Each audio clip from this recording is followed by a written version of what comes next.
Welcome to a Rebel High Command cast, an Imperial Assault podcast for 2023 and beyond.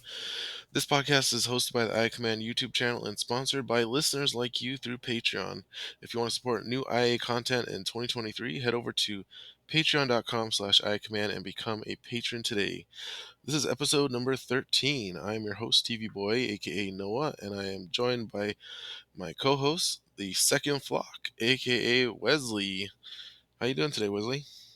Doing good. Doing good. Hope everyone out there is also having a fine day. I just realized I did not hit record on OBS. There we go. All right, so we are on our new setup. We had some technical issues with our last episode, but we are now on Zencaster instead of just OBS. So everything's triple recording, and I think it's going to work out much better this way. Uh, today's episode, we're going to be talking about agendas for campaign, and this is going to be exciting because I know a lot of people have a lot of questions about agendas. They one of the most asked for topics that I get for campaign. So glad that you suggested this for this week's episode, Wesley.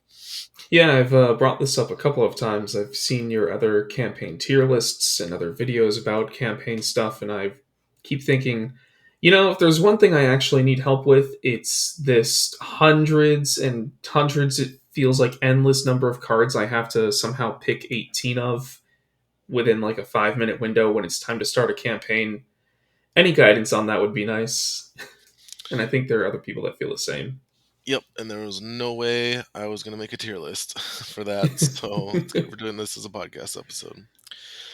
All right, let's do some community updates, and then we'll be back with the rest of the show.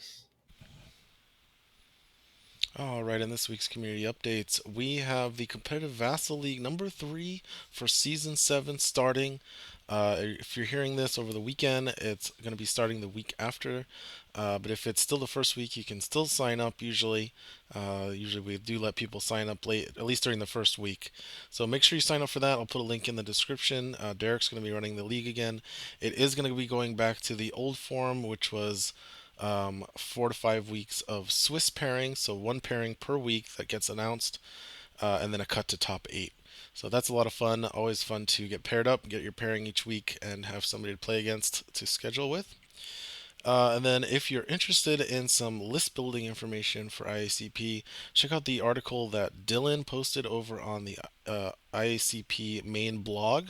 Really great article, a lot of insights into list building in IACP, especially deployment card synergies. And I'm really looking forward to future articles from Dylan on that. And then finally, there is a reminder that signups are still open for the IACP tournament happening at Adepticon on March 25th. And the signups are going to still be open through February 28th, so make sure you register. Adepticon does sometimes sell out, but usually tickets stay available through the sign up period, which ends February 28th. And that's going to be a lot of fun. All right, back to the show. All right, we are back. So, first, uh, so normally we do comms chatter here, but haven't been too much from you folks. So if you do want to have your comments read on the show, just comment on the video on YouTube, or you can send an email to iacommand01@gmail.com, and we'll read your question or comment on the episode if it's appropriate. So let's move on to the rules question of the week, where we go over a rules question that was asked in the community. That's interesting, and this one's actually for campaign as well. Campaign Somebody focused asked, episode. "What's that?" It's a campaign focused episode. Yeah, you could say that. I like that. So the question was, how does R5 Astromech work with supply cards, and then how does Slicer's upgrade work with crates? So kind of a two-pronged question, but it's similar since they both have to do with allies. And let me actually pull up the cards, and Wesley, maybe you can handle this one while I kind of pull things up. Well, I also kind of need to pull this up. I But did notice this question in the chat when it was going around, and I think the first half of the question was if the R5 Astromech, which I believe is a supply, it's a card you get from the supply, and it turns into a droid, and you just have this little buddy that can run around and go up to crates and draw supply cards for you. But I think mhm. the question had to do with whether or not the R5 Astromech gets the supply card, or if it's the hero that gets it. Yeah, exactly. So R5 Astromech is a companion that you can draw from the supply deck, like you said. It has a special action that says Forage. Use while adjacent to a crate to draw one supply card. Limit once per crate. And note this is not the same as interacting with the crate. So you don't claim the crate, but you just get to draw a supply card, and then that crate actually stays there for another hero to be able to interact with still. And this is actually handled in the official FFG FAQ.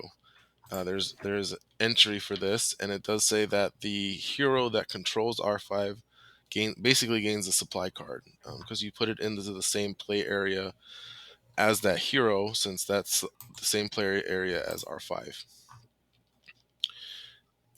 So the other card that was asked about was Slicer's Slicers upgrades. upgrades. Slicer's upgrades. And so this one is an upgrade card. It's 2 XP. It's one of the cards for the hero Gerard, which is from one of the expansions, Gerard Kelvin. So Gerard has a robot by default, J4X7, and the Slicer's Upgrades experience card gives J4X7 a new ability.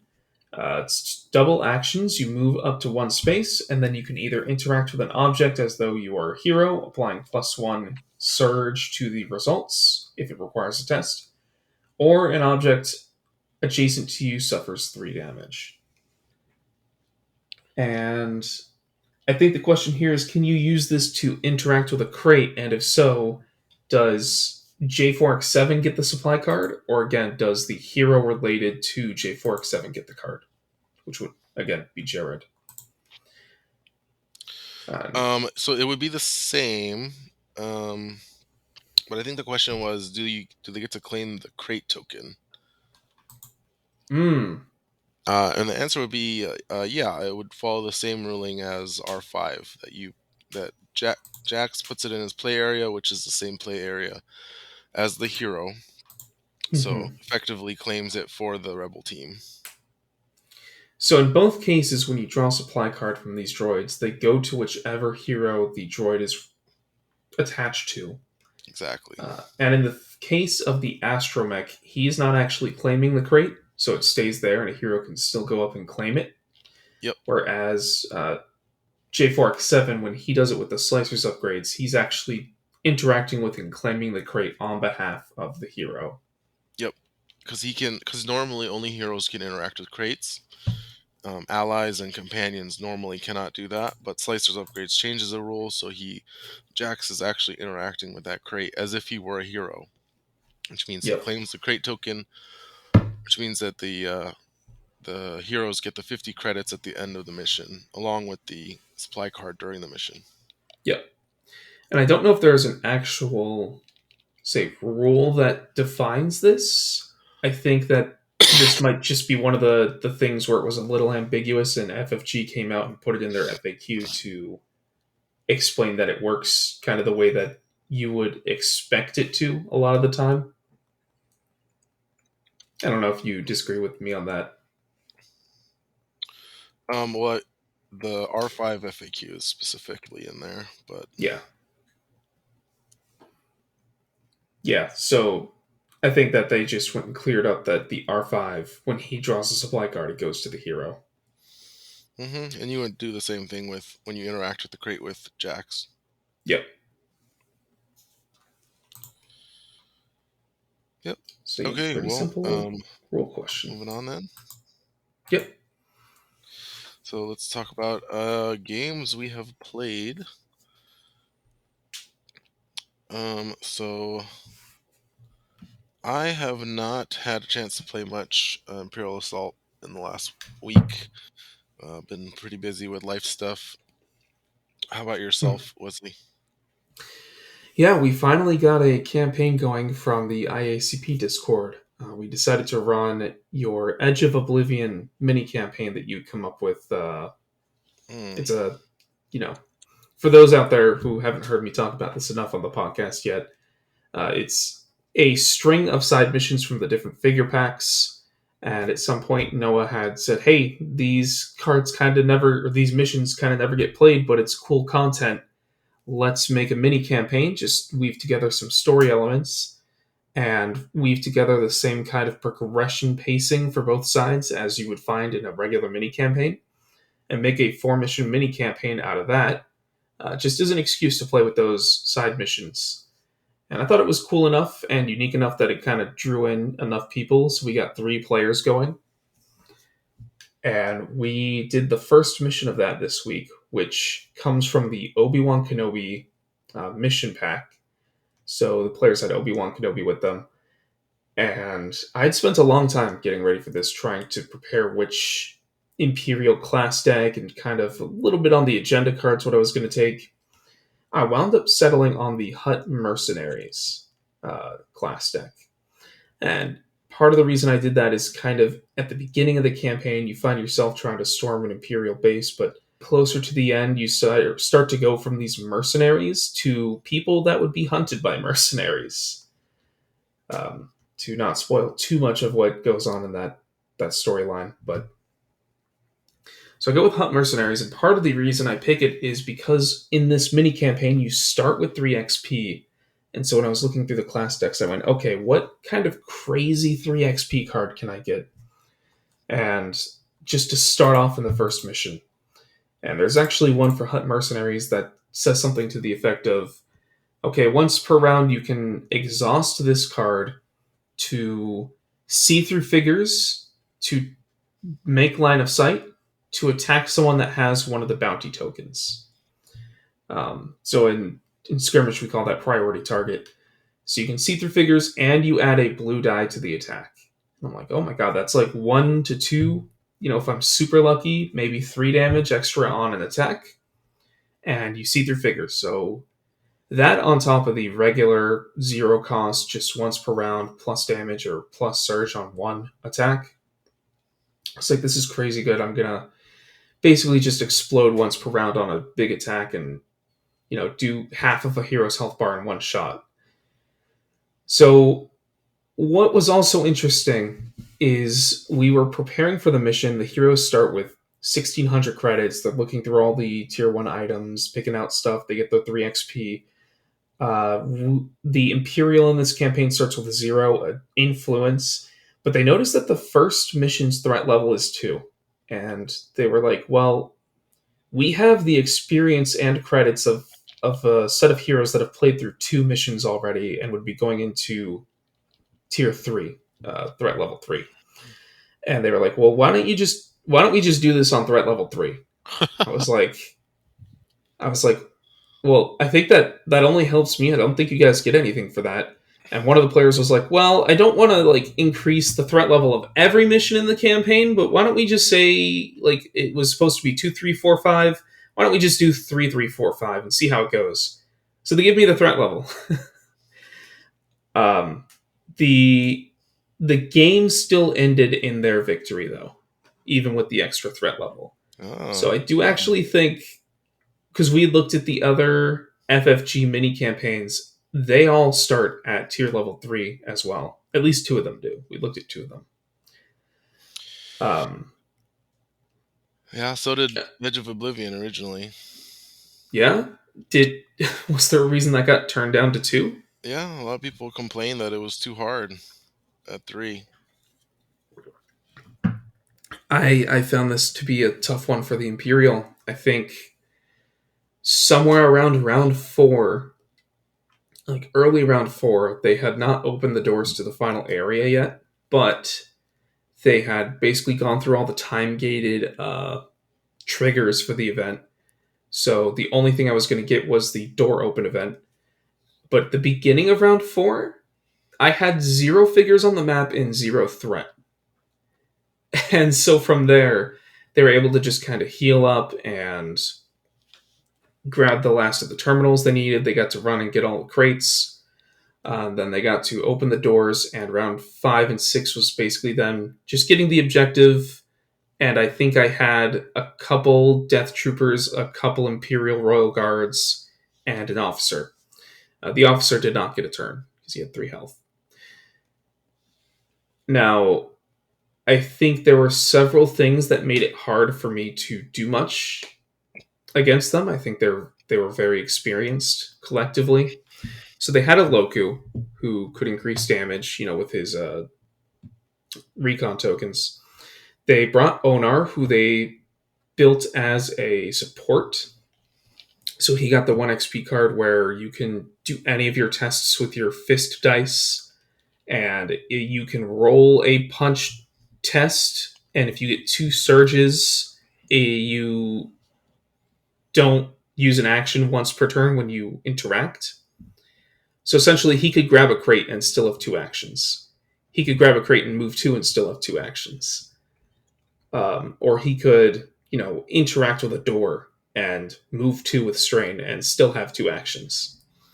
Yeah, that's the And best card. yeah, it's a good card. You do have to test Fist and get 2 successes, which is kind of hard.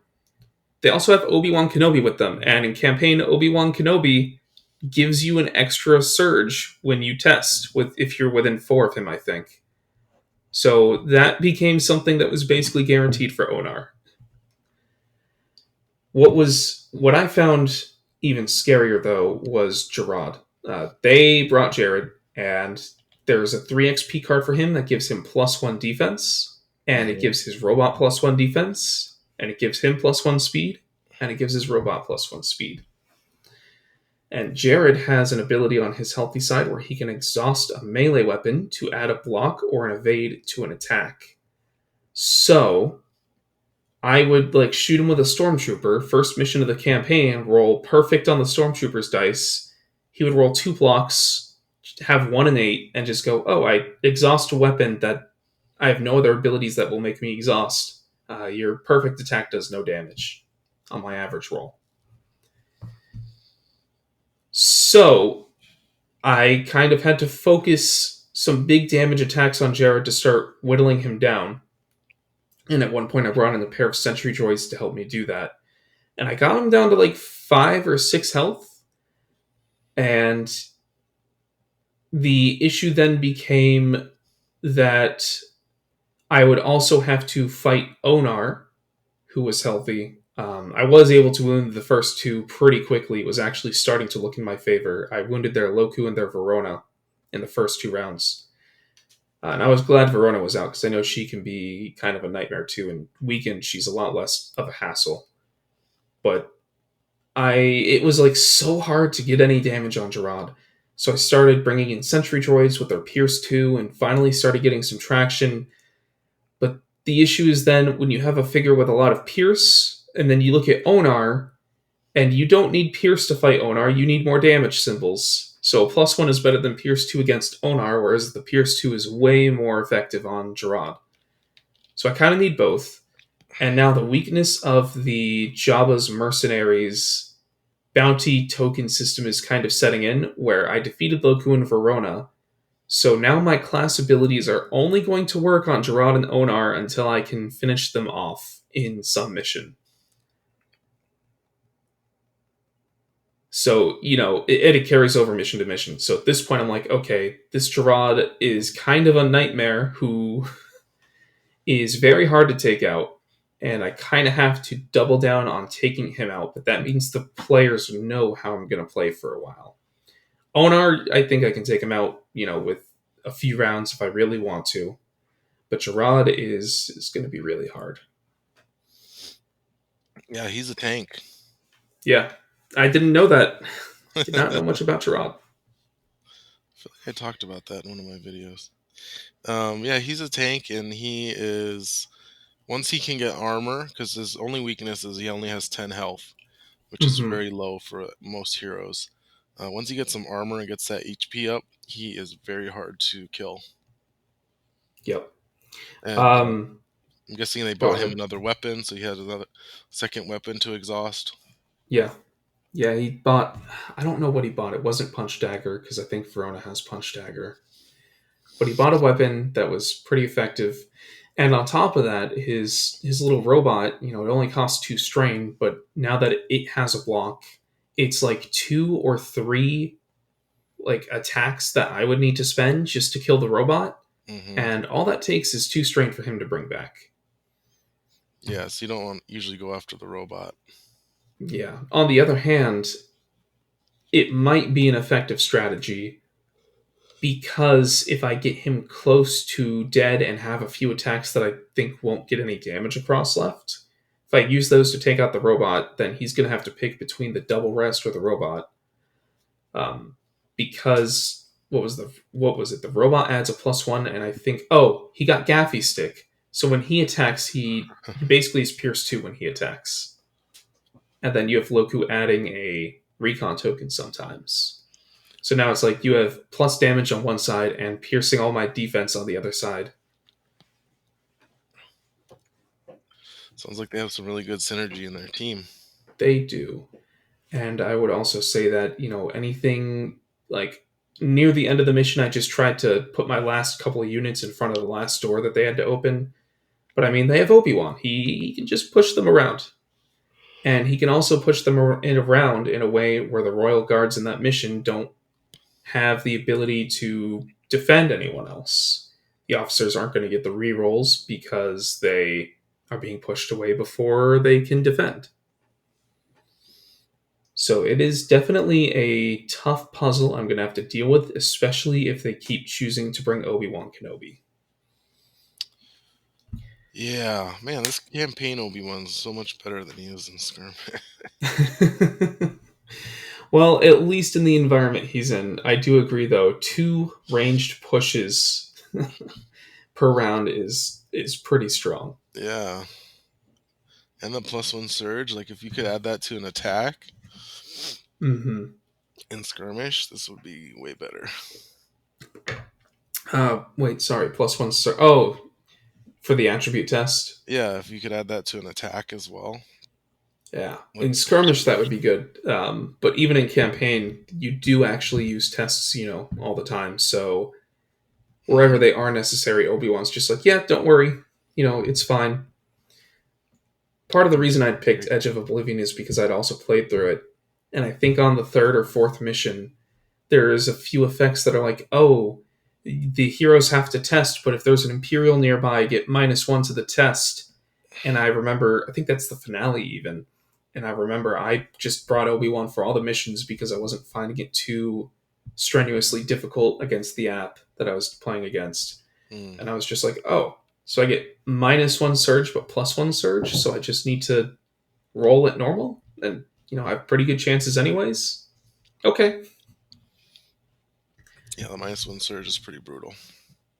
Yeah. But again, yet I had Obi-Wan countering that, and I wonder if those guys will too. And what's worrying a little bit is going into this next mission. We did the upgrade stage at the end of the night.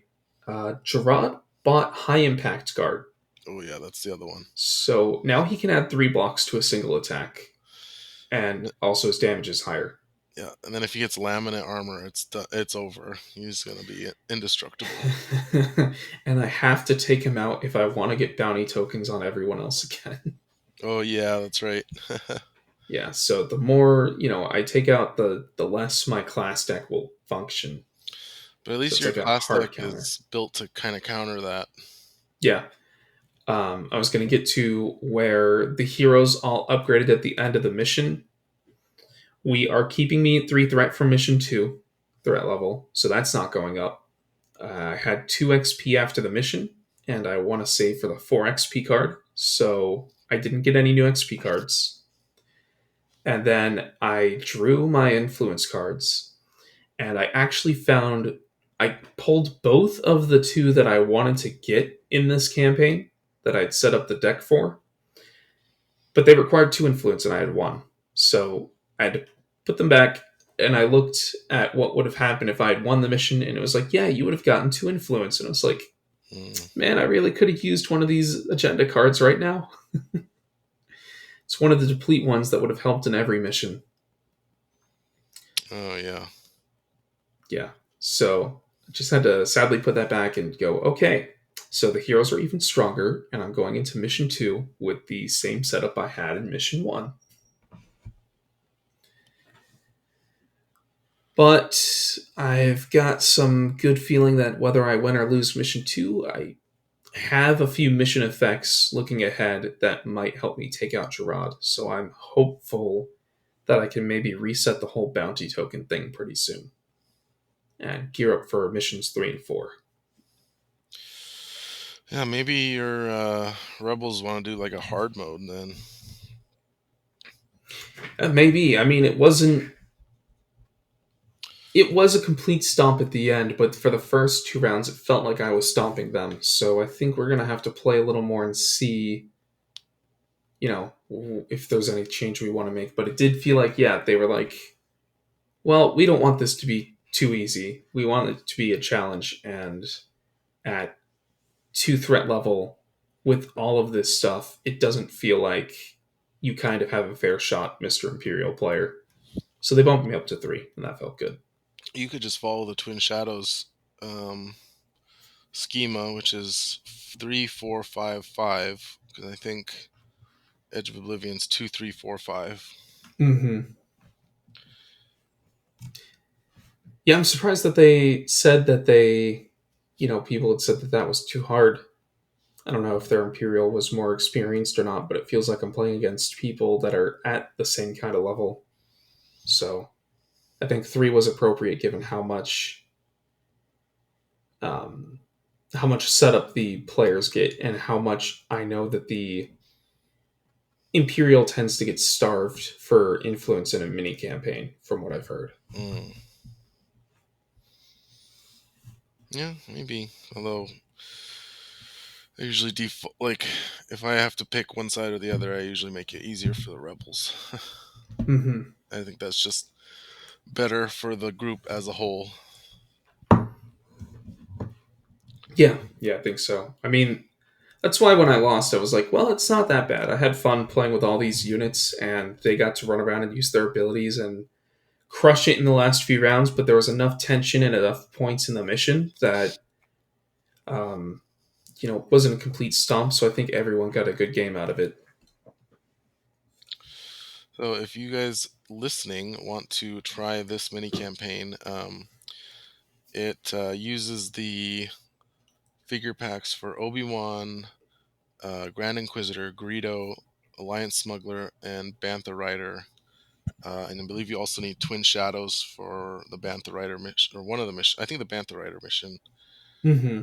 And you can find it over at Board Game Geek. If you just Google Edge of Oblivion, version 2.3 is the newest version, and you can download that And PDF.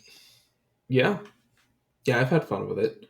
And I would just say that even if you don't have Twin Shadows, that was the one mission in the campaign where it splits into like a choice whether the rebels win or lose.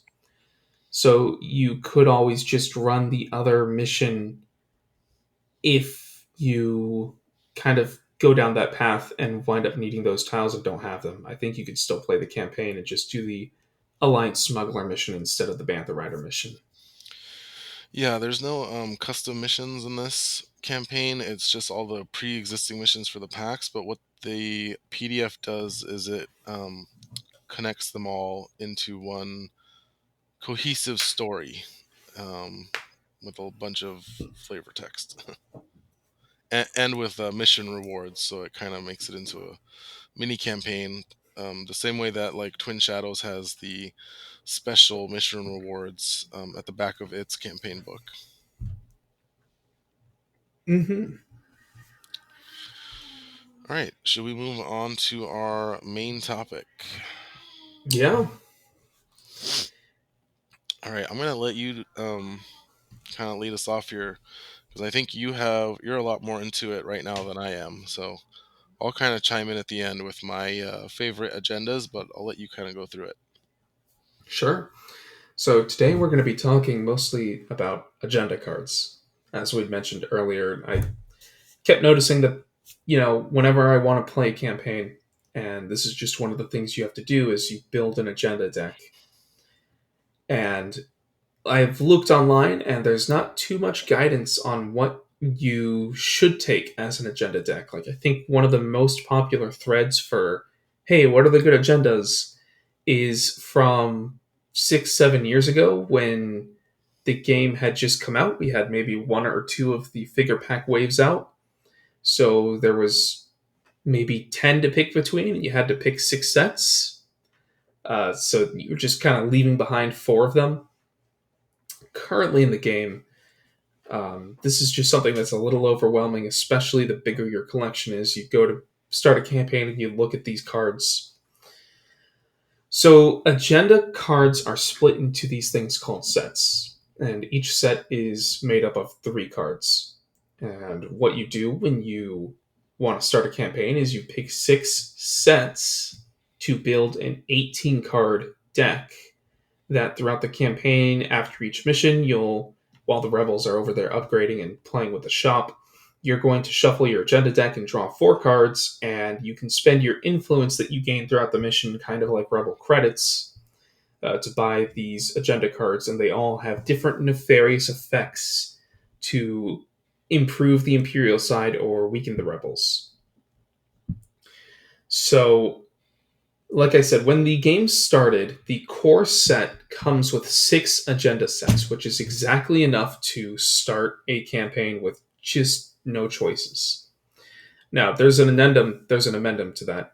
The core set does come with the Darth Vader figure pack. You can basically just say that that's a part of the core set at this point, though.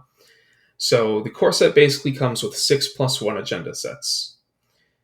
Each expansion after that comes with 2 more agenda sets to improve your collection. And every time you get a villain pack with like a figure, Jabba the Hutt, Hondo Onkawa, Thrawn, every one of the game's little figure packs that are for scum or Imperial units are called villain packs. Each villain pack comes with 1 set. And I kind of counted up, there are 23 villain packs, and that's 23 more agenda sets on top of the 2 per expansion with 6 expansions and the 6 plus 1 in the core game. Winds up totaling to about 42 agenda sets total with 126 cards. And every time you start a campaign, you have to pick 18 of these. And not just 18, but you have to pick them in the sets that they come from, the pre populated 3 card sets. So it's like, okay, you have to pick 3 out of 42, but each of these choices you have to know several things about to decide if you like it or not. And that just kind of seems overwhelming.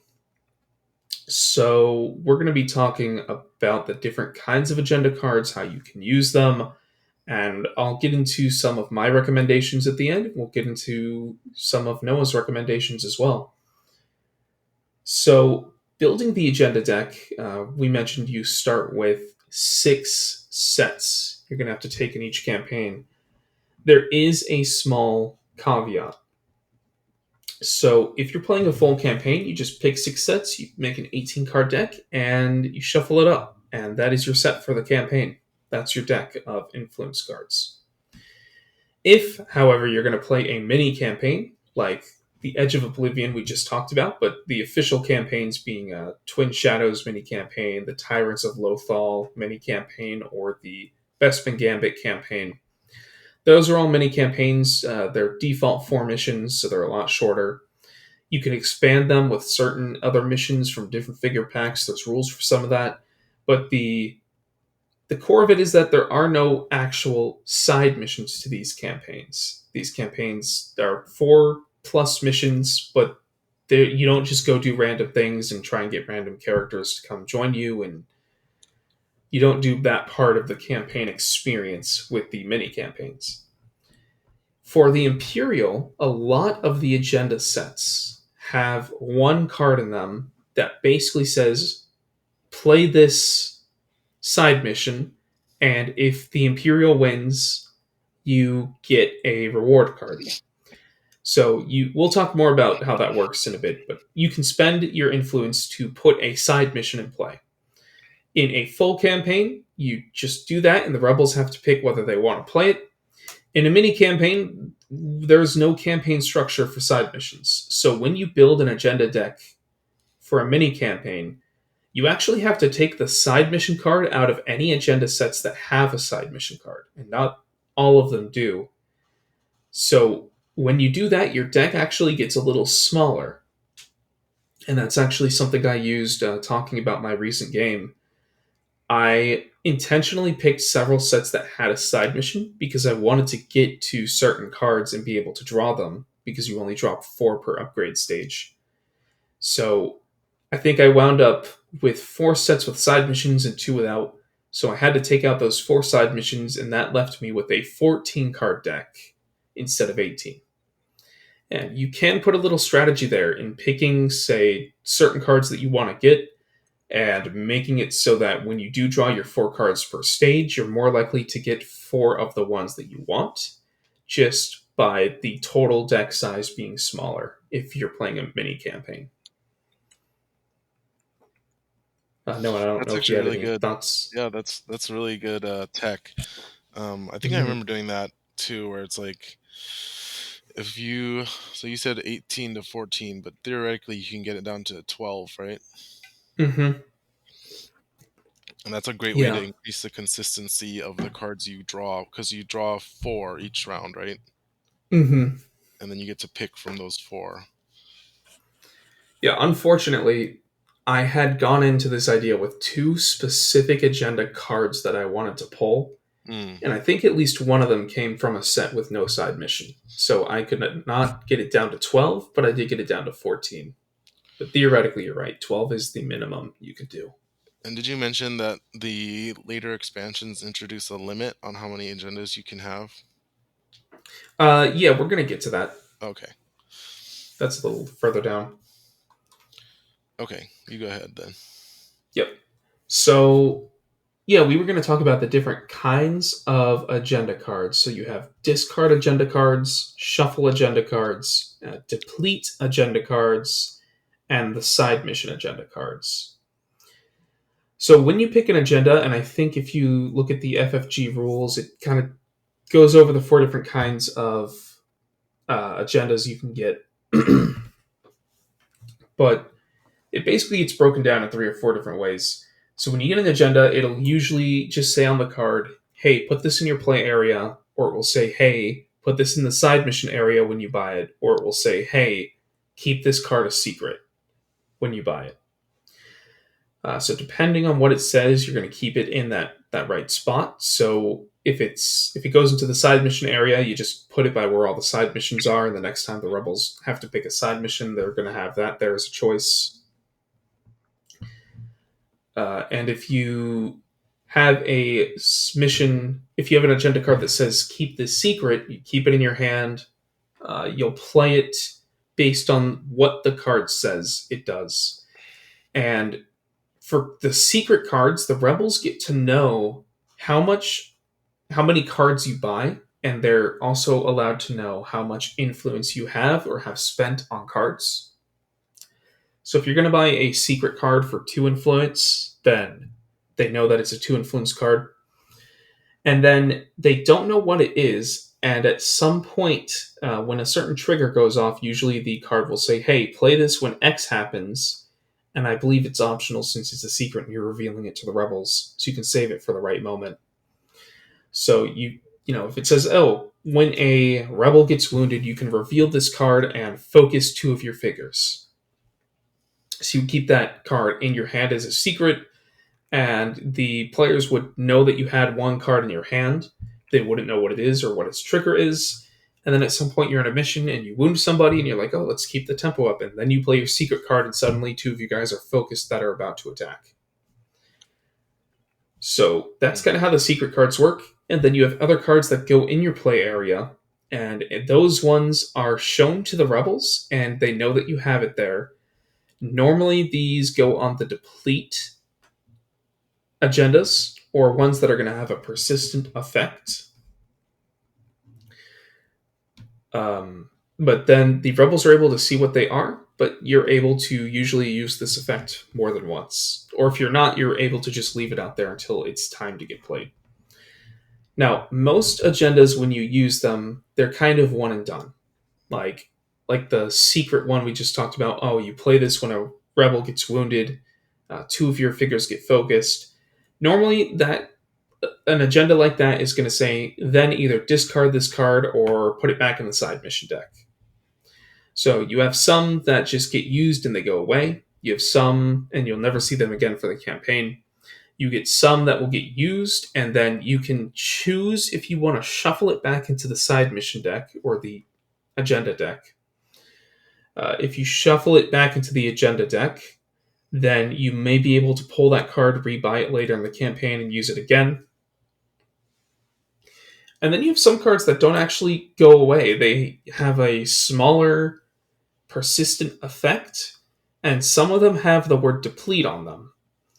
So if you have a card that says deplete, it means that you can use it once during the mission, and when you deplete a card, its effects stop working for the remainder of the mission. Now, usually these effects can be good, kind of explosive one time abilities, but especially with agenda cards, they're kind of the cream of the crop, in my opinion, because you use them once and they stick around. And these ones, in my experience, typically tend to cost 2 influence. But I find that they're, very useful. Noah, did you have something? Yeah, I was gonna say I don't think there's any deplete cards that cost one influence, are there? I have not found any, but I also have not found any that cost 3. Yeah, I think it's pretty. I think the designers knew that the deplete ones have so much value because you get to keep using them each mission. So Yeah. Yeah, so they knew they had a lot more value than the original ones. And then, of course, you have the ones that cost, or the ones that are side missions, and they go into the side mission deck. And those can basically change up the game a lot because it adds a whole new mission's worth of gameplay. I guess we could talk about that now. So if you grab, let's see, the core set has a few of these. So there's the one for Lord Vader's command. So one of the cards here is Dark Obsession, and it costs 3 influence. And basically, if you say, okay, I'm going to spend 3 influence, buy Lord Vader's command, buy the Dark Obsession card that I drew, you'll put it in the side missions. And the next time the Rebel players have to go to pick a side mission, they're going to have their original 2 options there, and they're going to see Lord Vader's command. Now, at this point, the Rebels still pick which of the 3 missions to do. If they do not pick Lord Vader's command, it says at the card here, after the heroes resolve any other side mission, discard this card and receive the reward listed below, and the reward is the Darth Vader Lord of the Sith villain. So that adds the villain to your possible open groups for further missions in the future. So that unlocks the villain for the Imperial for the rest of the campaign. If they do choose the mission, then what you've done is you've stopped them from picking a mission that would give them a different reward. And you also, if you win the mission, you still get to take Darth Vader, Lord of the Sith, as your prize. And if you lose, then you've still stopped them from getting a specific other side mission reward that they could have gotten. So that's kind of how the side missions work. Not all of them give you villains, though that is the main way to unlock villains in Imperial Assault's campaign mode, is to put them out there and then either hope the rebels don't pick that mission or they do pick it and you win. But there are also several other side missions that you can put in play, like from the Retaliation set. You can play the Breaking Point card for 3 influence. And this one gives you the supply deficit reward card, and it works the same way, where if the rebels don't pick this side mission and they resolve a different one, you get the reward. And if they do pick it and they lose the mission, you still get it, and that will give you the supply deficit reward, which is just one of those smaller kind of experience-sized cards, same card size as the experience cards from the Rebels heroes. I mean, reward cards are things that I think come around campaign a lot, so you might be familiar with those. But that is another way to get reward cards for the Imperials is to do these side missions that don't give you villains. Now, Noah, I would like your opinion on this, but I think the side missions that give villains are actually not that great. Oh They're yeah. they're expensive on how much influence they cost. They're usually 3 influence, which is like a deplete card and a half, or a one-time card, or 3 of those. The rebels still get to choose whether or not you even get to play the mission. Like, there's no "I'm going to stop you from getting this next reward." Um, you just kind of leave it up to them. And then even when you get the reward, you get your Darth Vader, you get your Boba Fett, it still costs you one of your open groups to put it into the mission each time you want to bring them. There are some missions where you can't bring certain characters, which is fine, but it is a little limiting. And then, especially with a lot of the earlier villains, they just cost so much that they're not worth bringing out. Like, I know there are other Darth Vader influence cards that help with that, but like 18 threat to bring out Darth Vader, that's like 2 elite stormtrooper groups, which would take several more actions to take out, and you could bring out easier. I mean, there's a whole philosophy on how much threat things are worth and what you want to deploy at what times in the game, but like just all of that to have a villain that you still kind of have to pay for in every normal method, like you would any other card, any other generic unit. Uh, Seems like it's not worth spending all your influence on when you could just spend the influence to get a card that does a thing instead of get a card that potentially unlocks a new option that still costs the same number of resources as any of your other options. Yeah, it's kind of the same issue that I have with rebel allies is that you have to pay twice. I really dislike that you have to pay twice, or in certain cases, win. You have to win it. You have to earn it, which costs you Hmm. something, and then you have to pay for it again to deploy it. And as you said, it also takes up one of your open group slots, so that's an opportunity cost there as well. Um, Yeah. yeah, I agree. I don't really like the villain cards. I do like the 3 cost cards that give you rewards, because those are just most of those rewards are just free to play. Hmm. So I like those a lot better. I think those are worth 3 influence a lot of the time, because some of them are just one-shot effects, but some of them are continuous effects, which are really valuable. Um, Yeah. do we want to talk about, since we're talking about villains? I actually have on my list. There's a few agenda sets that some of the later agenda sets I think rectify this. They still have their 3 influence villain side missions, which again I don't think are worth it, but a lot of them actually have lower cost agenda cards that give you access to those deployments in one way or another. Do we want to talk about those? Because I have those on my list. Yeah. If you want to go into those now, we can. Yeah, because I think it's appropriate. So like, I'm looking at Captain Tarot right now, and some of these cards, villains have 1 or 2 influence cards, and instead of giving you access to a villain, what they do is they give you like a single one-shot access to deploy a villain, or a deployment card for free in a mission, which I think is how they should have worked originally. So like, for example, Captain Tarot that has Dewback Patrol for 2 influence that lets you deploy a Dewback Rider for free, and then you discard the card. That's very powerful. It's a 5 influence worth, or 5 threat worth of deployments. Greedo has Yeah. a similar card. I mean, There's that's a mini terror right there as a dewback rider. Dewbacks are awesome, and getting one for Yep. free is terrifying. Um, there's a bunch of these that let you deploy one of these villains, but they have kind of a stipulation on them. So, for example, Greedos is 1 influence, which is awesome, because it means you can always get access to it after each mission. Um, it's also a secret card, and then you get to deploy Greedo, but he's tied to a leader. So if that leader's defeated, then Greedo's defeated. He's actually removed from the mission. But still, that's pretty great. You can deploy Greedo for free, basically. I actually had kind of a rule question on that. What if you Oh, never mind. I was going to say, what if you just don't control a leader? But that's one of the requirements to play the card. So, Yeah.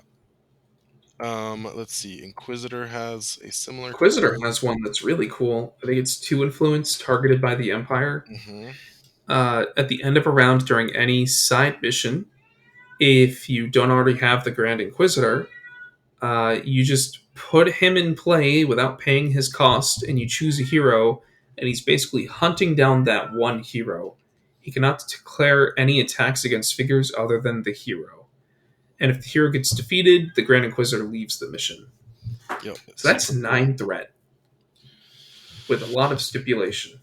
Yep. And then Hondo also has one, which mm, is it? Let's see. Oh yeah, missing treasure, which again one influence, which is great. He can't attack, which kind of sucks. But the reason that's he's still good is he can scoop up all the the crates on the mission before the rebels can get to them because he doesn't have to spend an action. It says when you enter a space containing a crate, increase threat by two.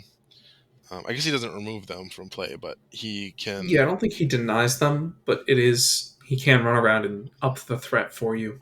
and he still counts for control. So for certain missions where you need figures to control or to interact, he can still do that, and that makes him valuable just for one influence. The other great thing about these cards is they give you access to those villains even during a mini campaign, which normally you can't get them because you can't do their side missions. So that's really Mhm. nice to be able to play some of these villains in the mini campaigns. Yeah, I think even like some of the ones that aren't specific villains, there's one for like the Java pack, and it's like, yeah, if you bring a Java, there's a card that just says, yeah, you can deploy it for free once during the mission. Yeah, reduces deployment cost by two. Yeah, and yeah, and normal Javas are two, the elites are three. Um, so I thought that was cool. And then there's another one that basically says when you ion blasters, when you deploy someone, let's see, yeah, if you deploy a group with the ranged attack type, they get a surge to apply strain to the opponent if it did not miss. That's kind of what the Jawas already do. So, like, some of these cards just kind of give you the thematic abilities of the cards of these villains. Jawas not being specific villains, but like going back to Captain Taro, his other card is you give a unit a flamethrower, like Captain Taro has. So it's like, Hmm. okay, you want the Taro flamethrower? Here, this is on one card. If you just want to be on a dewback and run around mounted, here is a free dewback rider on the other card. Yeah, I mean, super awesome on like a stormtrooper or something. Um, Yeah. because if you put it on a stormtrooper group, they all have that ability. Oh my god. 3 damage and 3 strain from one activation, and everyone gets weakened. Uh huh. That is kind of insane. Probably best on like an elite stormtrooper group, so they can only Yeah. because otherwise they can probably kill most of them. But I think I'm gonna keep the tarot set in mind now. yeah, That sounds fun. it's really good. And honestly, like Taro is a villain that I would actually be happy to put in my open groups and pay to deploy. He's just so good. The last campaign I did, I ran the Nemesis, Imperial deck, and Tarot was one of the two picks I took at the beginning of the campaign, and he became the scorn of the rebels because he would show up, be too hard to kill in one activation, especially if I had like a side mission where he would deploy like as an open deployment for a reduced threat, and then just be like, well, no matter what your first hero does, the other three and your ally are going to be grouped up. So here's a flamethrower. Yeah, and speaking of like adding gaining figures abilities, BT1 and 000 have similar cards like that. You get access to the missile salvo, which is really cool. Gives you three attacks. Um, Hmm. You can't do it more than once because you have to you they fixed it where you it's not an attachment. You discard it to gain the ability. So a single instance, but it's still pretty cool. Um, Yeah. and I would actually say Triple Zero is another one that I would be willing to pay 3 threat to gain access to. Just having that shocking palm and invasive procedure is really good for 4 points. You know he's cheap and he's pretty hard to kill with 8 health. Yeah.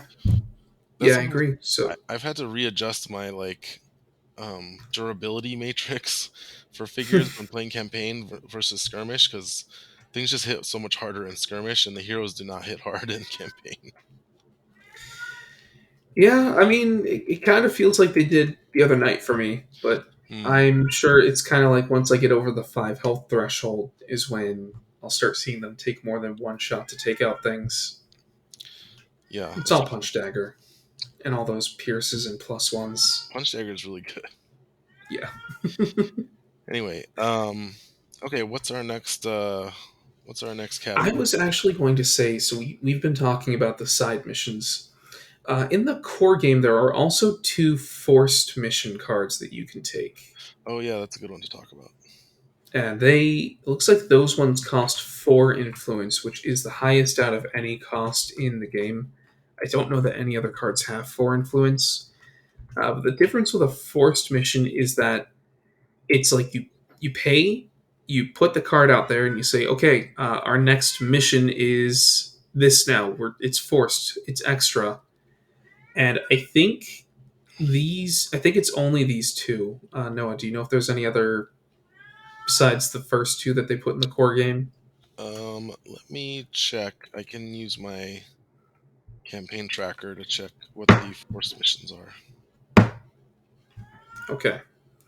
Yeah, there's one on the core set for the right price agenda set. Uh, Makes you play a mission called Wanted. And then there's another one that makes you play Impounded. And these are forced missions. I think it's.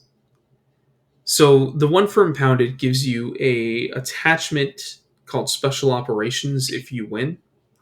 And it's for leaders only. You just get an action to increase threat by 1. So that seems kind of potent if you put that on like an Imperial officer who has nothing better to do.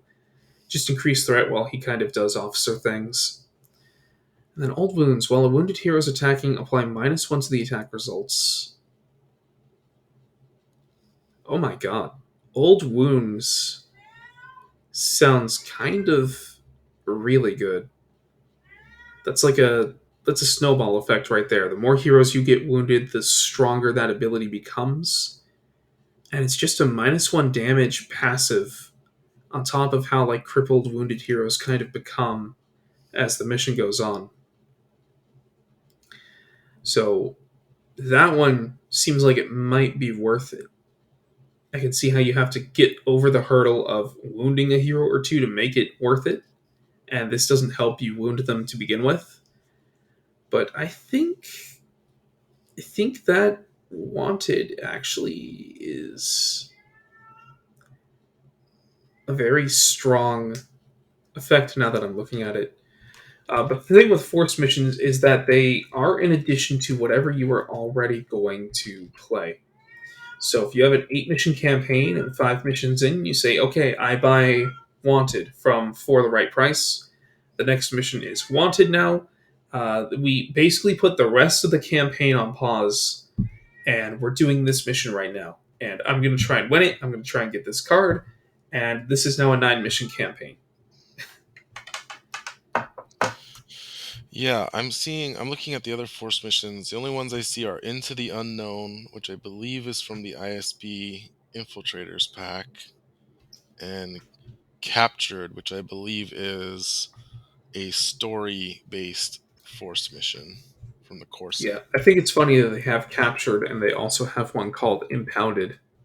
But I think Captured is from the story. It's like you have a mission and then you lose it, and then there's another mission where it's like you're on the Imperial starship and you try to escape. And I think if you lose that in the core set, it's like, okay, Well, now you've actually just been thrown in prison, and now you got to do prison break mission as an extra mission. I think I got to that game state once, and my players were not happy with needing to do another mission on top of a 12 mission campaign because it had been going on for a long while. Oh, interesting. Into the Unknown is a gray rebel side mission. So that's and that comes from the ISP Infiltrator pack, which you don't usually see. Empire expansions coming with rebel side missions, so I didn't realize that. That's interesting. Huh. That's a force mission only in the Bespin Gambit campaign.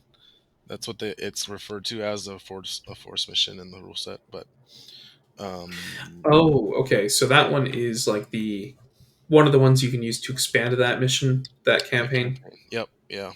Okay. Um, so yeah, those are the only two agenda sets that have force missions. Um, I'll give you my opinion on force missions. I hate them. Um, Yeah, they don't seem fun for the rebels to, or for people that just want to like get to the end of the game and then you're like, by the way, this week we're not making progress. I'm making you do more because you homework. don't get any rewards for playing them, other than if the Imperial player wins, they get that one card. They Yeah. literally give no. I'm pretty sure. You can correct me if I'm wrong, but they don't give any XP or credits or influence, right? I think that might have been part of it. I just remember my rebels really hating it the one time I did this like 5 or 6 years ago. It wasn't even I did it, it was the story that did it. It was the capture one. But Yeah, yeah. yeah, and I remember captured is really annoying, but also like I don't think this reward is worth for influence. Which one? Special operations, old wounds, maybe. Um, might be worth 4 influence. I would actually just give my rebels a chance and say, "Hey, this mission's not doing anything other than giving me this. Do you want to not play it and just give it to me, or do we have to go through this whole You want to slog?" save 3 or 4 hours? Yeah, because it's a lot to play a whole mission and then get nothing for it.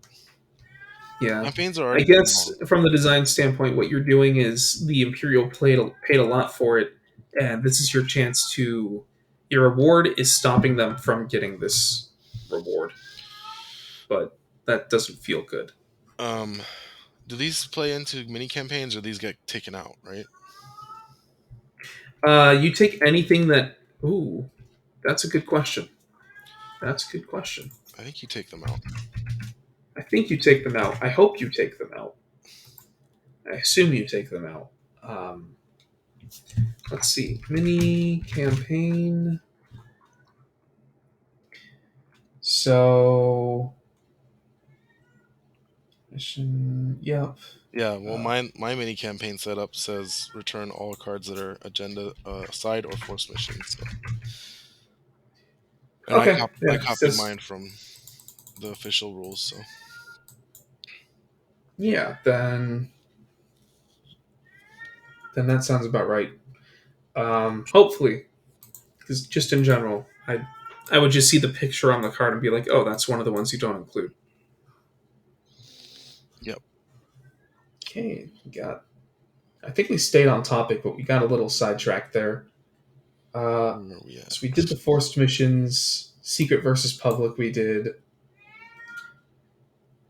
So okay. So next was going to be when to use different agenda cards. Uh, when to use your secret ones, right? Because you have ones that stay in play all the time, and you choose when to use them.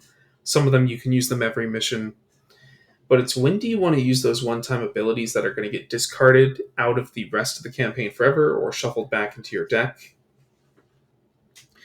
And I think it depends on whether or not you're playing with a house rule. It's not really a house rule, but in one of the later campaigns, I think it's Tyrants of Lothal, they introduced a rule for agenda cards that says that the Imperial player cannot have more than 4 agenda cards at any given time between the different zones. So between their hand, the open play area, I think the side mission counts.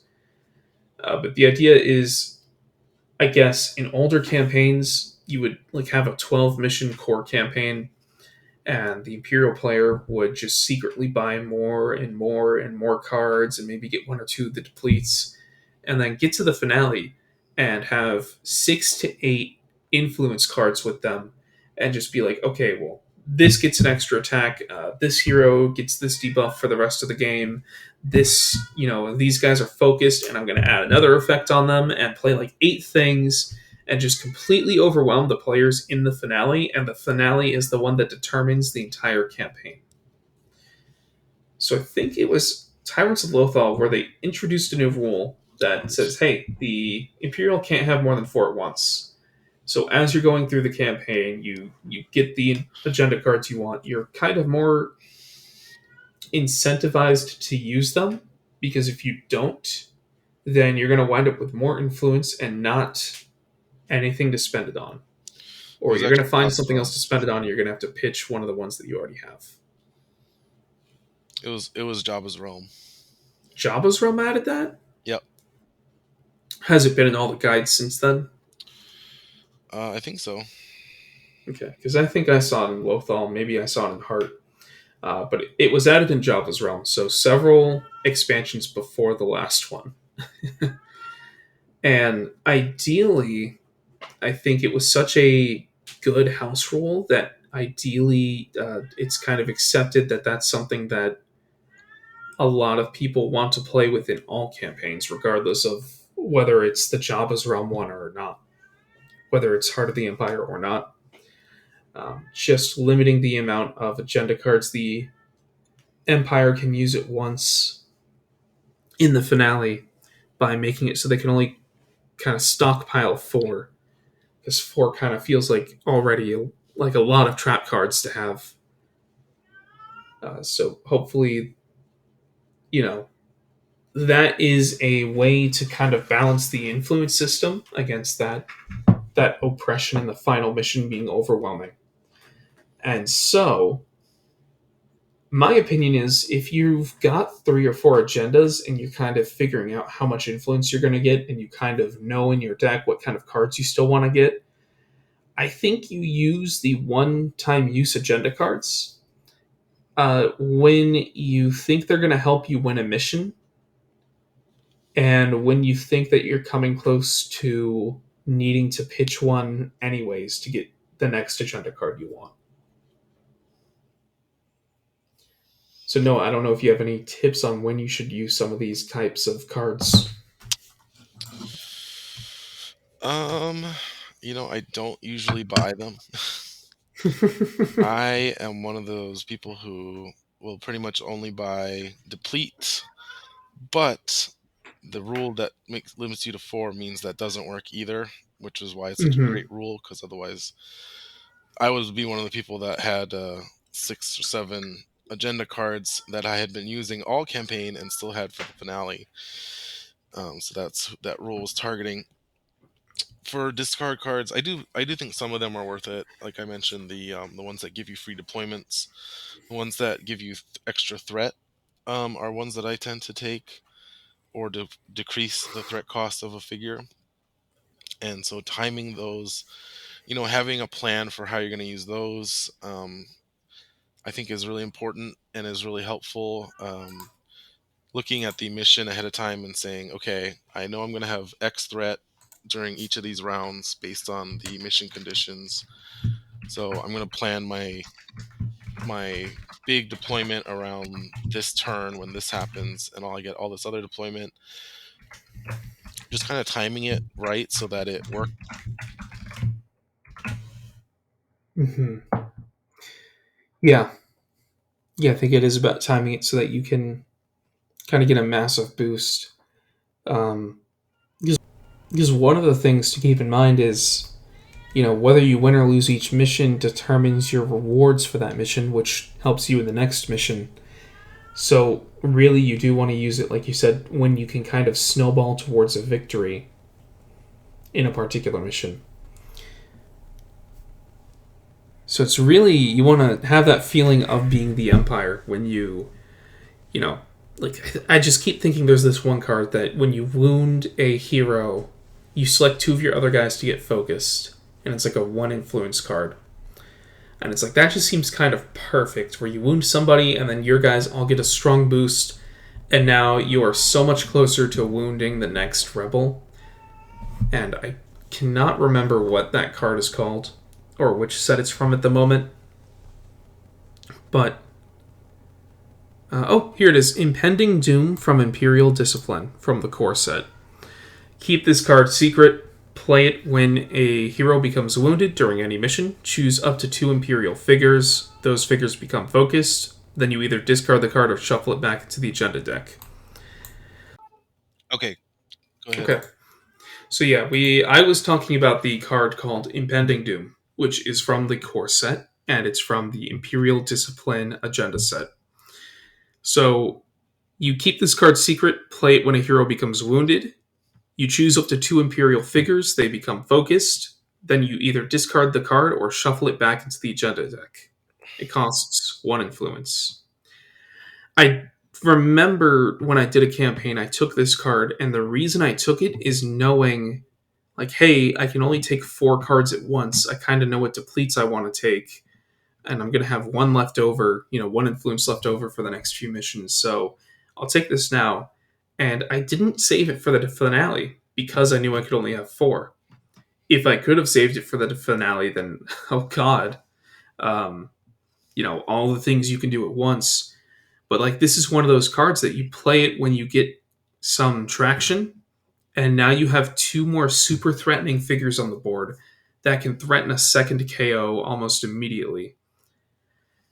And I think I played this like in the third or fourth mission when I got a wound because it brought me so much closer to winning that mission, which would get me more rewards for the next several missions.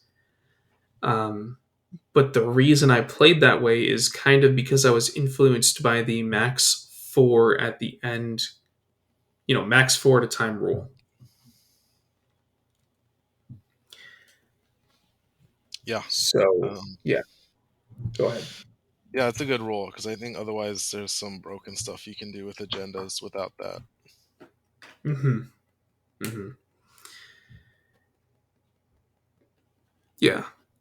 Oh, well, I see now the reason I took it is because it was in the same set as Fire at Will.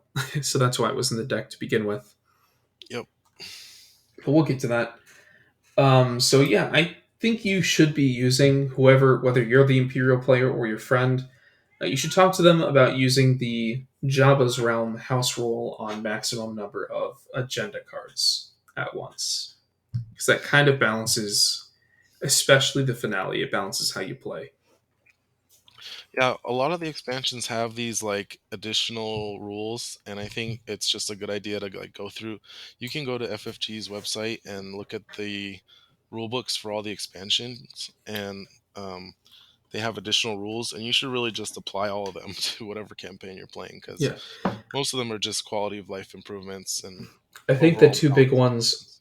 are the agenda set rule, max four at a time, and then there is the rule on deploying allies using the way where they get delayed threat, and that's a whole thing. So we don't need to we don't need to go into how that works right now. But Nope. the alternate ally deploying rules are also a good one to kind of fix some of the issues with that system.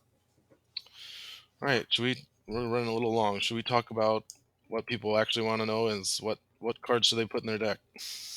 Yeah, yeah. Did you want to go first? I have a few. Yeah, I can go first. Let's see. So the first one I have is Agents of the Empire. So this is from the core set, and I'm going to talk in kind of an order, starting with the core set. I like Tracking Beacon. This is one influence. Place it in the card in your play area at the start of each Imperial upgrade stage. So after each mission, the heroes can spend 300 credits to discard this card. If they don't, you draw an additional agenda card during the stage. I think that's a nice little snowball to have. I think maybe it's not as good anymore now with the four agenda limit as it used to be. But I like stuff that like the rebels have to spend. And actually, you know what? I think I'm thinking of a different one. Maybe it wasn't Tracking Beacon. I think I was thinking of Pulling the Strings. So actually, let me go to that one. Yeah, for tracking beacon, I'd actually looked at this while preparing for this episode, and I just thought like I had the opposite opinion. Like, why am I going to spend an influence to just look at one more card in my deck each time when the rebels one can pay to get rid of it, but two I can only have a few cards at a time anyways. Like it just felt like it wasn't worth spending the currency. But also, I think the games I've played recently have had less influence than the older campaigns. Oh, I Heart of see the what. Empire tends to give out reward cards instead of influence in some missions, which Okay, is the last sorry. campaign I did. Yeah, so that's the bad one. Here's the good one. This from Royal Guard Champion. One Okay. influence, pulling the strings. Place this card in your play area at the start of each Imperial upgrade stage. The rebels may spend 300 credits to discard this card. If they do not, you receive one influence. So this one is Ooh, the one that's much better because it that is snowballs amazing. influence. Yeah. And the rebels I have found are very reluctant to spend that 300 credits because usually that's the credits they need to buy that shiny new thing in the Mm-hmm. armory, especially if they're only getting like 400 credits a mission in some of the campaigns. Like that's all of their pull. That's all their take from the mission, or at least half of it. So this one is very good and either will cripple your rebels' buying power for a turn, or it will just generate a ton of influence for you. Yeah, Um, and I think really quick something to mention is I don't know what makes you pick a set, but for me it's hey, is there one card I want in here? Because I'll just take the whole set. yeah, I found for most of the Jenna sets, it's usually like one card that's good that I'm taking it for, and the rest are not. I'm not interested in buying, and you're just Yeah. kind of hoping you see the cards that you want when you have the influence to buy them. Mm-hmm. Next one I have is the Empire's Reach, which is from Twin Shadows, actually. The one I like here is two influence for data security. Deplete this card during any mission after rebel figure declares a tech attribute test, and you apply -1 surge to results, and then the figure suffers one strain. Ooh. So this is quite the blowout I found for certain missions where your rebels think they are going to uh, interact with the thing they need to, and all of a sudden they fail their attribute test, and it basically undoes their action. Yeah. And the one strain is a nice little fu on top of that. Yeah, because I mean, even if they roll two surges and pass anyways, you know, still one strain. And Although I think not it's every mission uses wrench tests.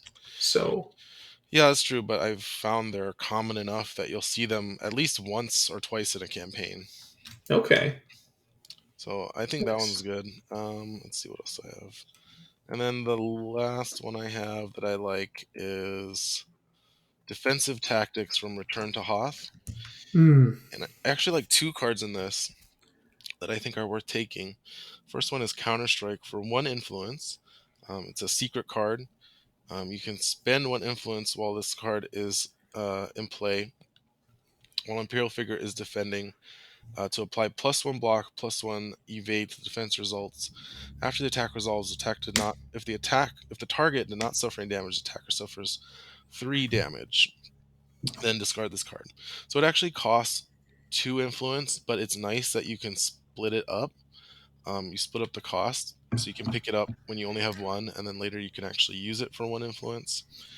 Um, and then the nice thing is it's a wall defending, so you get to see what the dice roll looks like, and then what any modifiers the rebels apply, and then you can use this card. And so what you'll typically do is use it to cancel out all the damage. If you have just enough blocks on your defense dice that they would deal no damage if you add the block in the evade, that's when you use it, and then the attacker suffering 3 damage is really nice because they're suffering it usually at the end of their activation. They won't be able to rest it off, and then you can kind of dogpile them when you activate your next group and kind of get a surprise wound on them sometimes, as well as keeping a figure that might have died. And then the same thing, personal shield generator is very similar. 2 influence. but it's nice because it's deplete. Deplete when an attack is targeting an Imperial figure is declared to apply +3 blocks. So oftentimes this will give you an activation that you would have lost if the rebel players, would have defeated that figure, but adding 3 blocks will oftentimes keep it alive, and that's an extra attack basically that you wouldn't have had later in the round. And because it's a deplete, you get this one's permission. Yeah, I do think. I mean, the shield generators are better than Counter Strike, but I think Counter Strike Yeah. is worth considering, honestly. Just because the 3 damage is what really makes it nice. Yeah. And with Counter Strike, I think there are several cards that work like that, where you pay one up front and then you pay one later to use it. And I think that was their initial way to be like, oh, the secret cards always cost one influence, so the rebels really don't know what you took. They just knew how much influence you spent, but really, this is a two influence card with a huge impactful effect. Oh yeah, that's interesting because the other secret one is 1 influence as well. So that's kind Hmm. of neat. Yeah, I hadn't thought of that. That's cool design tech. Yeah, I think that was in their rulebook somewhere. Something I've read a while ago. Huh. Well, those are the ones I kind of like. I guess I didn't talk about. You had mentioned it, but fire at will. Yeah. Yep. Um, Fire fire Will's at a good will one. plus. Let's see, what is it? Discipline. Oh, I guess I skipped one of mine. Fire at will lets you. Um, After figure resolves an activation, choose a trooper. Trooper performs attack, and you apply +1 surge. This combined with what is that card? Sustained fire from the military might class deck. Yeah. So Like one that's thing I been. wanted to mention is that you can build your deck to synergize with your class deck as well. Yeah. So Fire at Will is from Imperial Discipline, which is in the core set. This is an influence card, like you just said it, you get an extra attack. And it synergizes well with the Military Might, which focuses on troopers and getting a lot of them on the field. But I also want to point out, before I let you continue, just that you're always going to have troopers in like every campaign ever. So this is always just going to wind up being an extra attack in some way or another at some point in your campaign. So I think it's worth it either way. Yeah, so that plus sustained fire can let you perform 2 extra attacks in an activation, which is insane. And then there's also one I couldn't find that was it basically gives one of your figures like parting gift or parting blow. Yeah, that's from Hired Guns. Nefarious Dealings Final Blast. Yeah, final blast. That one is awesome because that's also deplete. And when during any mission, when one of your non-unique figures has suffered damage equal to its health, before it is defeated, it may interrupt to perform an attack. I will point out that it does not then say then it is defeated. So if you have a surge for recover, you can actually keep your figure alive with this. Um, That's crazy. unless they unless they errated it, because there were some they errated and some they didn't. But I'm pretty sure Final Blast did not get errated. I don't That's know. crazy. I'm gonna look it up. But in the I don't meantime, know how many generic units have Recover, but not too many. I think the Wingguard have it. oh yeah. The Wingguard from Bespin Gambit, and then there are some. I think there's some agenda cards or some class cards that give it to a figure as an attachment. But I remember there was ways to do it because I've definitely done it. I don't Let's think see. you Is there anything talked about else? the Vader one. Vader, you have on your list? Oh, that's right. Dark Power. So where is? Yeah. So And that's Dark Power. from Core. Yeah, from Corset. It's 2 influence for a discard, which is not what I usually want to be doing. If I'm picking up a single use card, it's usually going to be 1 influence, but it gives you 5 threat worth of ability. When you play it during optional deployment, during this deployment, reduce the deployment cost of one group by 5, then discard this card. I think this is awesome if you want to play like an expensive figure. I wouldn't use it on Vader for sure. I would never bring Vader in a. I'd never pay threat for Vader. But if you want to bring something like a Rancor or an ATDP, like those are certainly powerful enough to be worth considering. Also, Hmm. like anything that costs more than five, like if you can deploy again a dewback rider for free is worth two influence in my opinion. Um, a elite sentry droids for three, like those are Hmm. insane. Those are mini bosses. Like it lets you deploy those mini boss figures for For close full to threat. nothing or very little Yeah. threat, and it can be very Even elite powerful. stormtroopers. Yeah, you could do it with elite stormtroopers. Anything really, because it's you're saving the five threat no matter what you choose. You could do it with the military might has a XP card where when you deploy troopers, it costs one less. Yep, You get a 6 point discount. yep, yep. So yeah, I do think that one is pretty good if you have to bring Vader's agenda deck. Yeah, and that's one of those where I think you see the one good card and then you have two kind of dead cards in your deck, but you bring it anyways, hoping to get the one good card. Yeah, I will say if you have expansion content, I think some of the later ones are better where you don't have dead cards. Like you'll have the one good card, but the other two are like pretty good, and you pick them up at the end of the campaign if you have leftover influence. It's probably better to do that, but I do like this dark power card because I like to deploy the big flashy enemies in my campaigns. I think that's a lot of fun. Mm-hmm. I had one campaign where I actually it was a side mission late in the campaign, the Boba Fett, and I was able to deploy two ATSTs at the same time in the same mission, and that was my favorite mission I ever ran. Yeah. Yeah. Oh god, two ATSTs. And I think I had to use this card to do that. Yeah, that But makes sense. yeah, anyway. And I think like there's one more from the core set that I want to bring up, and it's on your list too. But I think a good general guiding tip here is that a lot of the stuff from the core set's good. Not all of it, but you should. I usually start looking at the core set because I know that there's like two or three sets from here that I could take if I don't know what to take. Um, we talked about Fire at Will.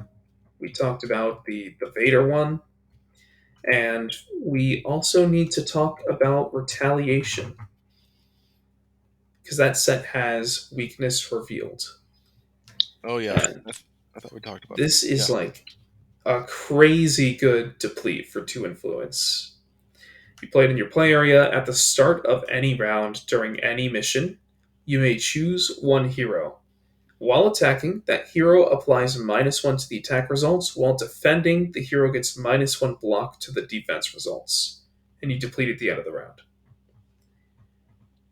This That's not card has actually done so much for me. yeah. I Um, was gonna say this set actually I think all the cards in this set are good. yeah, I think even the side mission Breaking Point to get supply deficit. You know, like you said, heroes don't want to spend credits on not powering up. But the reward card is at the start of each mission. The heroes may spend 100 credits. If they do not, each hero suffers 2 strain.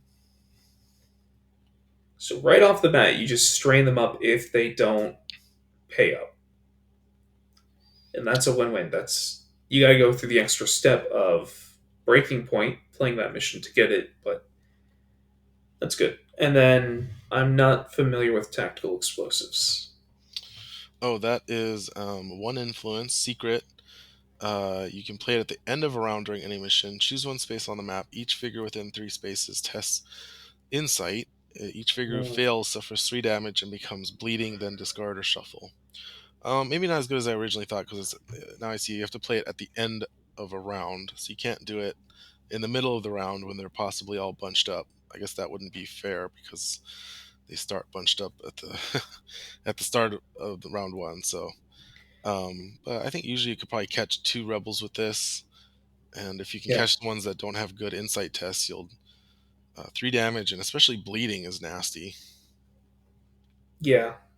Yeah, that's true. It looks good. I think I just worry about things like this that, they get us some good die rolls and then it's a big nothing burger. That's true. But it's not terrible. I would take this sometimes, especially because weakness revealed is so good. Um, Another thing you can we do with it, though, tactical explosives, is anytime you can force a rebel to suffer to take a test, if they have focus abilities, you can use that to clear their focus, mm, which is kind of sometimes worth it. yeah, At least they're not attacking you with that focus. yeah, yeah. Oh, true. Yeah. Okay, I see what you mean now. Um, I was gonna say though, weakness revealed is the reason you should always have four heroes in your loadout and not three or two. Oh yeah, that really punishes that. Yeah. Um, Last campaign I did, I got weakness revealed, and they were playing with three. Didn't want to go to four, and just because of the timing, you played at the start of the round, and the heroes have to pick. I think at the end of the round, what guy gets two tokens next round if they're doing three players. So then I just go, okay, I think it would be like Verona. I'd be like, okay, Verona's going to go twice this round. Weakness revealed her. That's four attacks with -1 damage, and I'm just gonna pummel her with -1 block for the entire round. By the way, are you talking about Verena? Verena, yeah. Okay. Yeah, especially even if they have four, like there's certain heroes that are doing extra attacks or just attacking multiple times an activation typically that this can be really good against. Also, this would be awesome against Jared, right? Yeah. Yeah, no, that's at the end of the mission, this is one of the cards I drew that I wanted. That if I'd won the mission, I Uh, could have afforded. yep, yep. I see. So I hope I get it next mission. It's like a just under a 1 in 3 chance. And just for one round though, right? Yeah, it's for 1 round, but it's every mission. So the earlier you can pull this into your repertoire, the better. Yeah, that makes sense. But still, like, 1 round of this, and I'm gonna focus on him with my class cards anyways. If I can wound him in the 1 round, then I've dealt with that problem. You know, like this card seems like it helps you deal with one of your four problems each mission, which is each rebel. I'm going to talk about one more set before I pass it off to you, and then we can move on. But the last one we talk about is, and I think oh yeah, I wrote this down. Imperial Industry. Hmm. So I actually banned this card, and I've been meaning to make a video of cards I banned from my campaigns, but this is like the top of the list. Mainly because of the three influence means of production that gives you the Imperial Industry reward. This is one of the cards that I mentioned combos with Final Blast or whatever that one is called. But on its own, it gives each of your figures. It's an attachment. Each figure in this group gains Surge for Stun, Surge +1, Surge Recover 2, and Surge for gain 2 movement points. Giving 2 to 3 figures Surge for Stun is insane, and the fact that you can redeploy it whenever you want as an attachment. It If you stun 2 rebels a turn with this, they are not winning any mission Wow. that they play against. That's my experience. If you're taking away 2 actions from the rebel team as a whole, it just becomes a slog and impossible to win. So I have not looked at this. Yeah, that's a side mission worth paying 3 influence for. yeah, so if you want to curb stomp your rebels, take this one. But that's why I recommend not using it if you want to play a fair campaign. Yeah. Restorative supplies is Interesting. also good. I used to take that a lot, but unfortunately, you can also just ban a means of production specifically if you want to take restorative supplies, because that card is pretty good, especially if you're like me and you like to play big, expensive enemies and not just always swarm. Hmm. little dudes. But yeah, means production broken. Anyway, all right, let's Yeah, I go to mean, yours, and then we can wrap it up. yeah. Well, I think we've gone over most of mine as well. Call your shot. Yeah, I don't think Imperial I did. discipline. Did we talk about that? Fire well. I don't What's think we that? talked about Jabba. Java. Which one is We this? do. Headhunting or Jabba's orders? Do we Oh, I think do? Jabba's Oh, orders. oh. I was going to talk about for the right price, high value target. Oh, okay. So this is also from the core set. Um, this is a pretty simple one, but it's another good deplete. Deplete this card when you wound a hero or when you defeat a hero. Increase threat by the threat level. So later in the campaign, as long as you can get one wound on the heroes, that's 4 or 5 threat per mission for 2 influence. Yeah, that's a good one. Yeah. And then you said something about we said something about Jabba. Yeah, you have in the notes Jabba plus Hmm. shoot first plus call your shot. Oh, okay, so Shoot shoot first plus first call. plus call your shot. Yeah. So Jabba's realm has one called Guild Hunters, and I've heard this name a few times, so I took a look at it. Okay, Call Your Shot is one from Guild Hunters. It's 2 influence, but it's keep it secret. Play it during any mission when a figure is defending to apply -1 dodge or -3 defense to the results. Then discard this card. Oh, I see. It's from Jabba's realm. Okay. Yeah. So Call Your Shot is one of those. It's 2 influence, so it's a little high, but it's a one-time. The rebels are going to block a lot of damage. You can just turn this into this rebel's defeated. Like Hmm. you roll 4 or 5 damage, and the enemy with a white die rolls a dodge. That hero's dodge is just gone, and now they're wounded. Is this the other one you were hoping to draw? No, the other one I wanted to draw last time was fire the the trooper extra attack with a surge. Oh, okay. Yeah, Yeah. because that's just a one I always take. And then And then shoot shoot first. Yeah, go ahead. first. Yeah, 2 influence. Keep it in secret. Play at the start of a round. An Imperial group may interrupt to perform an activation, then discard this card. So this is just because you always deploy things, and then the rebels get to go first every round, and they can usually take out the highest threat thing before it can go. Mm-hmm. And the right situation, you could just devastate the rebels by going first before something like one of your glass cannon units can get destroyed. Maybe you can shoot and run away, or maybe you can attack the rebels, wound them, cut their ability to shoot your guys back, and get out of there, and just apply. It's kind of like the take initiative of influence cards. Yeah, this card seems really good. Um, Single use for 2 influence is a lot, but I could see this like changing the tide of a mission. Yeah, I think both call your shot and shoot first can turn the tide of a mission, depending, but shoot first definitely. So Guild Hunter seems like a good one to keep in the back of your mind. Ooh, I'm looking at persistent snapfire. That gives you an extra attack for 2 influence as well, although it's discard, not deplete. Hmm. Yeah, Let's see. What else do you have?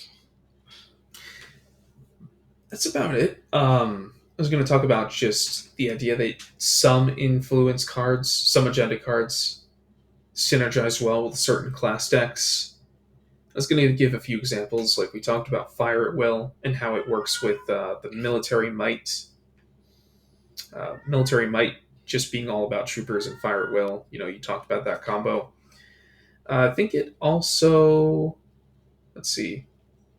I wanted to talk about the technological superiority is a class deck that works with a lot of attachments and gets bonuses for having attachments. And Mm-hmm. Military Might is also about troopers. And there was a card called 501st Training from the Stormtrooper pack, if you do the side mission in that. And it gives figures in the group the ability to perform an attack, then gain 2 movement points, or double action to recover 3 and become focused. So I don't think alone this is the hugest um, upgrade, but I think it just goes to show like the synergy you can get between different things. And plus, action to attack and then move to is, I think that's kind of worth it in a lot of cases. Is if you're going to work with troopers as your main focus or as attachments. Yeah, that makes sense. Yeah, that was really it. Just the idea that you can find things that synergize with different things. So I saw like there was a set called Natural Warfare from Hoth. It specifically works with creatures. Let's see, Natural Warfare.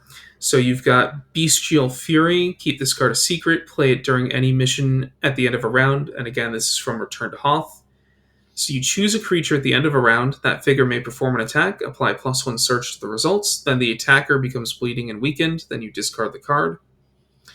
And then there's Unchained.